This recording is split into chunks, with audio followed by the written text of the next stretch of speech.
Cuarto paso. Sin temor hicimos un minucioso inventario moral de nosotros mismos.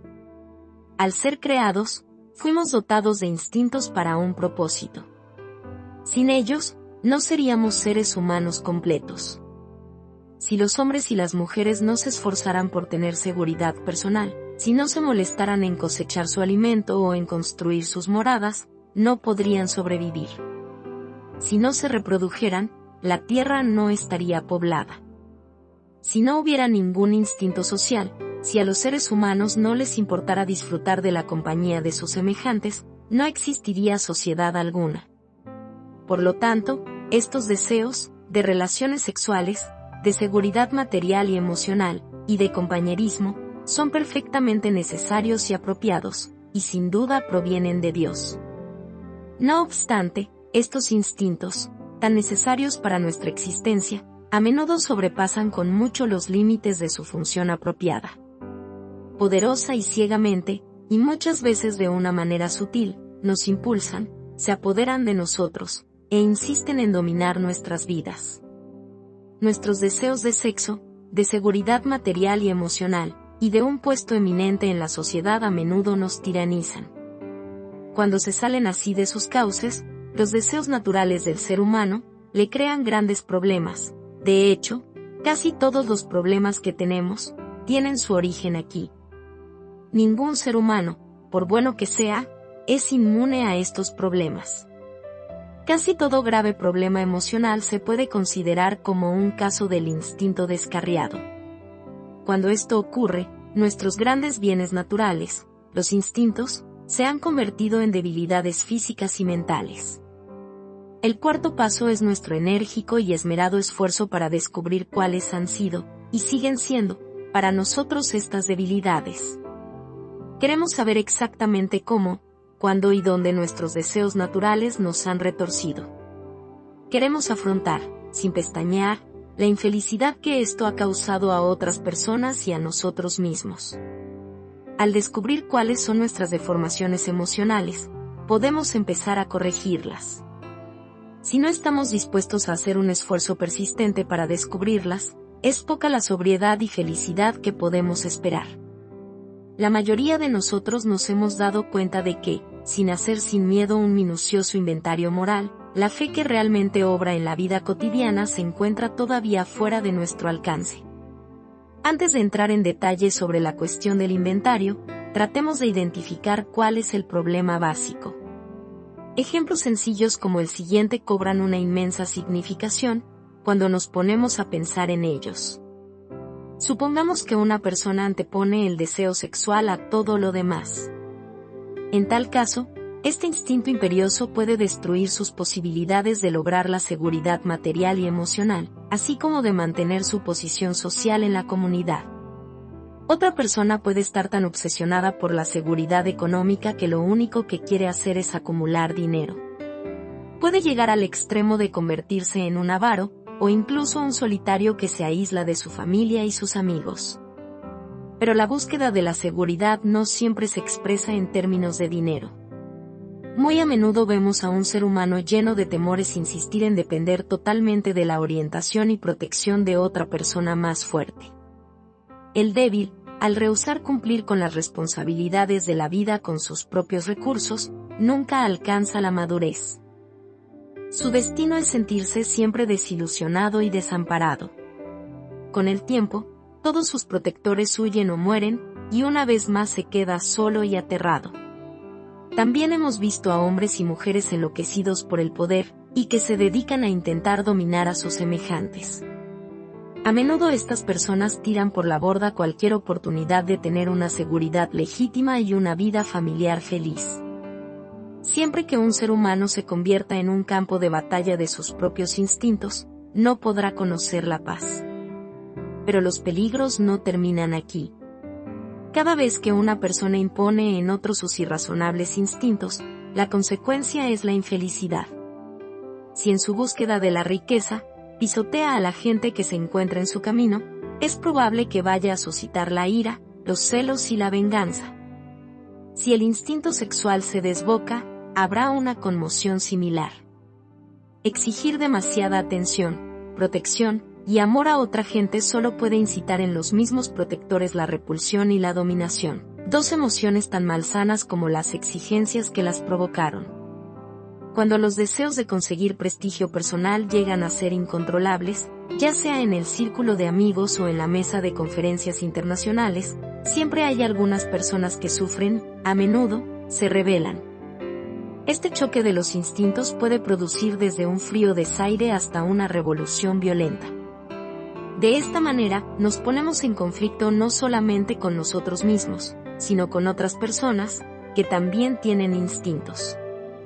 Más que ninguna otra persona, el alcohólico debiera darse cuenta de que sus instintos desbocados son la causa fundamental de su forma destructiva de beber. Hemos bebido para ahogar el temor, la frustración y la depresión. Hemos bebido para escapar de los sentimientos de culpabilidad ocasionados por nuestras pasiones, y luego hemos vuelto a beber para reavivar esas pasiones. Hemos bebido por pura vanagloria para poder disfrutar mejor nuestros descabellados sueños de pompa y poder. No es muy grato contemplar esta perversa enfermedad del alma. Los instintos desbocados se resisten a ser analizados. En cuanto intentamos hacer un serio esfuerzo por examinarlos, es probable que suframos una reacción desagradable. Si por temperamento tendemos al lado depresivo, es probable que nos veamos inundados de un sentimiento de culpabilidad y de odio hacia nosotros mismos. Nos sumimos en este pantano sucio, del que a menudo sacamos un placer perverso y doloroso. Al entregarnos mórbidamente a esta actividad melancólica, puede que nos hundamos en la desesperación hasta tal punto que solo el olvido nos parece la única solución posible. En este punto, por supuesto, hemos perdido toda perspectiva y, por lo tanto, la auténtica humildad. Porque esto es la otra cara del orgullo. No es en absoluto un inventario moral. Es el mismo proceso que muy a menudo ha llevado a la persona depresiva a la botella y a la extinción. Sin embargo, si por naturaleza nos inclinamos hacia la hipocresía o la grandiosidad, nuestra reacción será la opuesta. Nos sentiremos ofendidos por el inventario sugerido de AA. Sin duda aludiremos con orgullo a la vida virtuosa que creíamos haber llevado antes de que la botella nos derrotara. Insistiremos en que nuestros graves defectos de carácter, si es que creemos tener alguno, han sido causados principalmente por haber bebido en exceso. Siendo este el caso, creemos que lo que se deriva lógicamente es que la sobriedad es la única meta que tenemos que intentar lograr. Creemos que, tan pronto como dejemos el alcohol, nuestro buen carácter renacerá.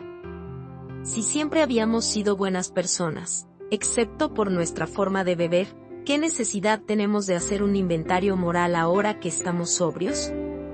También nos agarramos a otra magnífica excusa para evitar el inventario. Exclamamos que nuestros problemas e inquietudes actuales están causados por el comportamiento de otra gente, gente que realmente necesita hacer un inventario moral.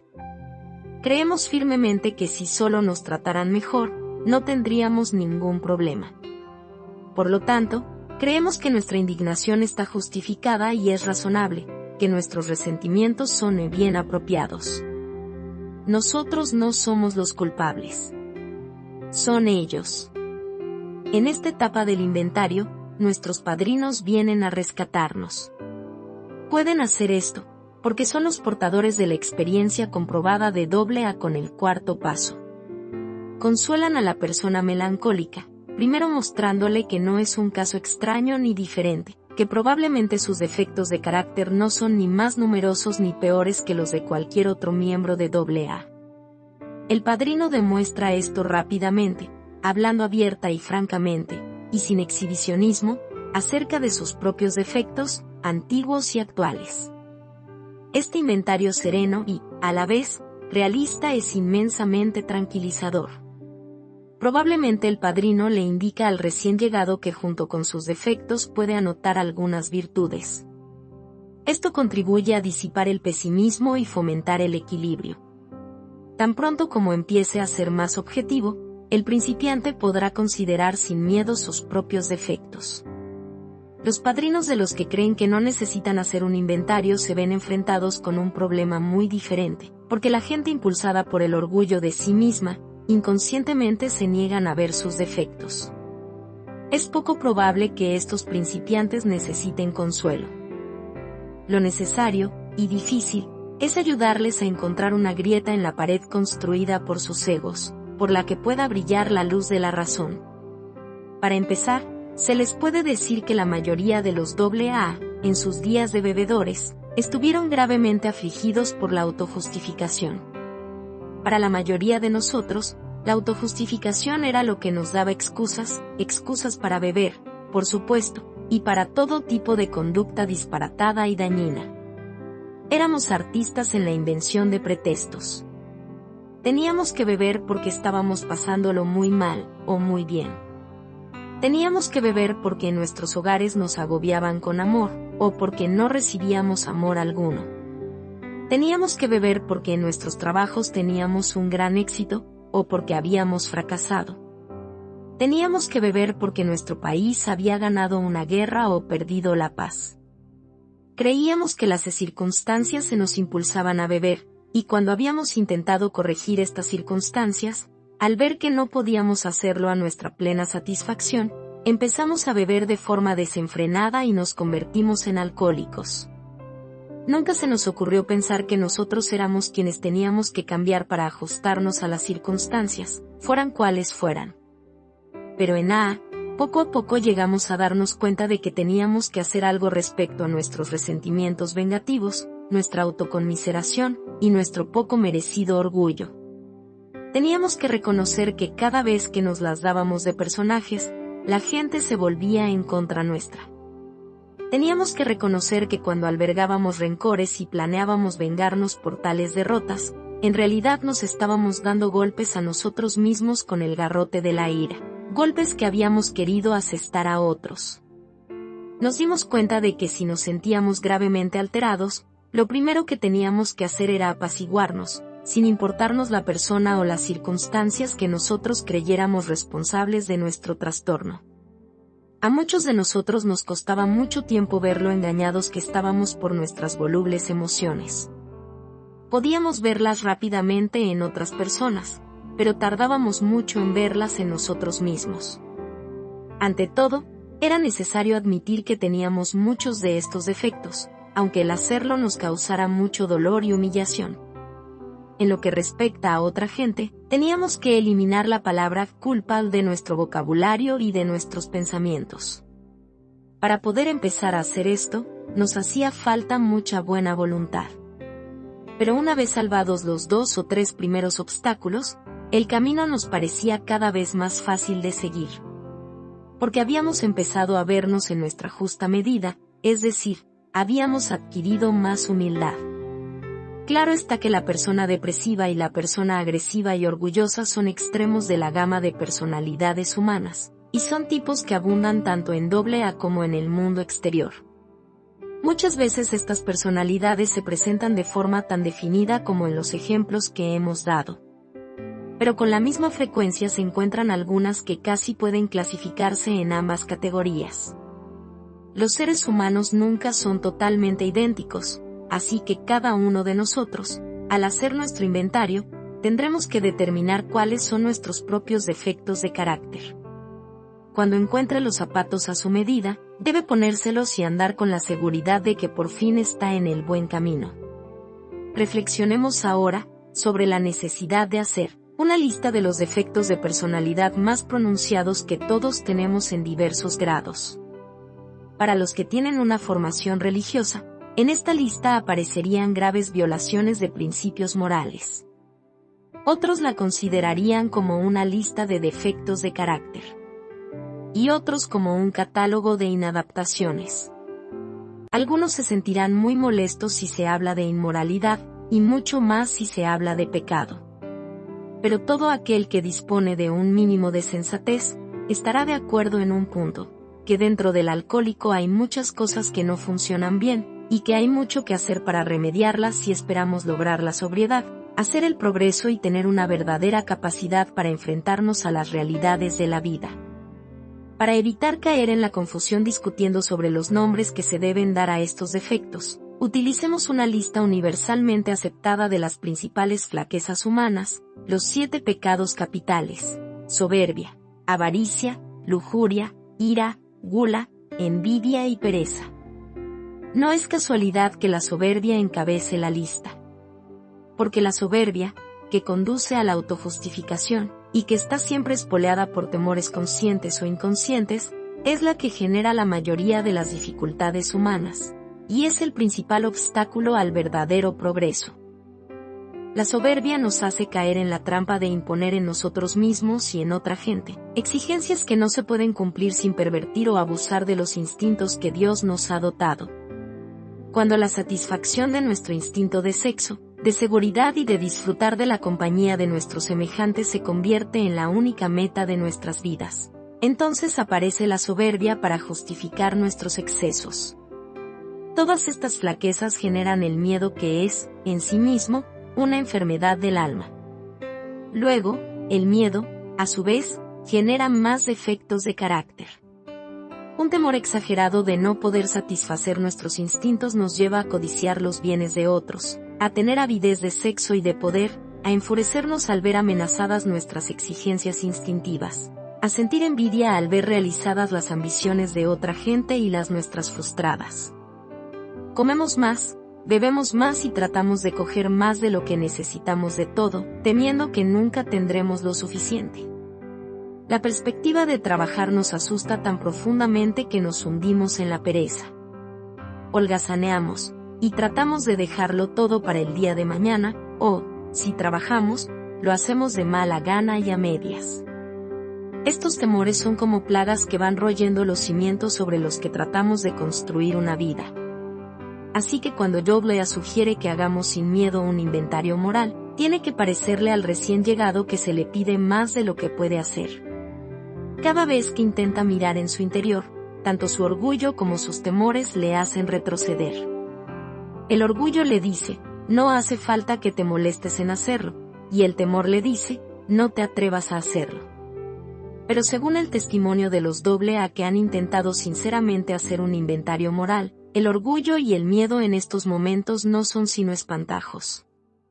Una vez que estemos plenamente dispuestos a hacer nuestro inventario, y que nos dediquemos a hacerlo con todo esmero, una luz inesperada nos llega para disipar la neblina. Conforme perseveramos en el intento, nace una nueva seguridad, y el alivio que sentimos al enfrentarnos por fin con nosotros mismos es indescriptible. Estos son los primeros frutos del cuarto paso.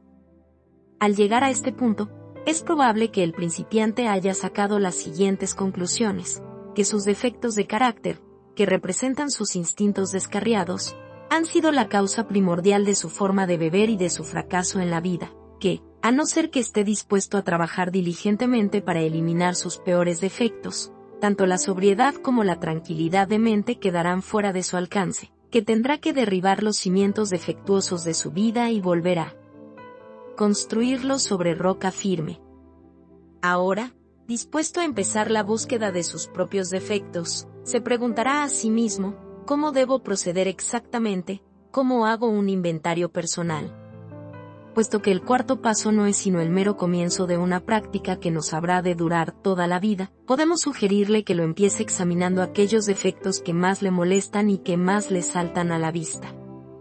Valiéndose de su mejor criterio respecto a lo que ha habido de bueno y de malo en su vida, puede hacer una especie de resumen general de su conducta en lo concerniente a sus instintos primordiales de sexo, de seguridad y de relaciones sociales. Al repasar su vida anterior, puede comenzar fácilmente el proceso con una consideración de algunas preguntas como las siguientes: ¿cuándo, cómo, y en cuáles circunstancias he hecho daño a otras personas y a mí mismo insistiendo en satisfacer mi deseo egoísta de relaciones sexuales? ¿Quiénes se vieron lastimados? ¿Y cuál fue el daño que les hice? ¿Llegué a arruinar mi matrimonio y a herir a mis hijos? ¿Puse en peligro mi reputación en la comunidad?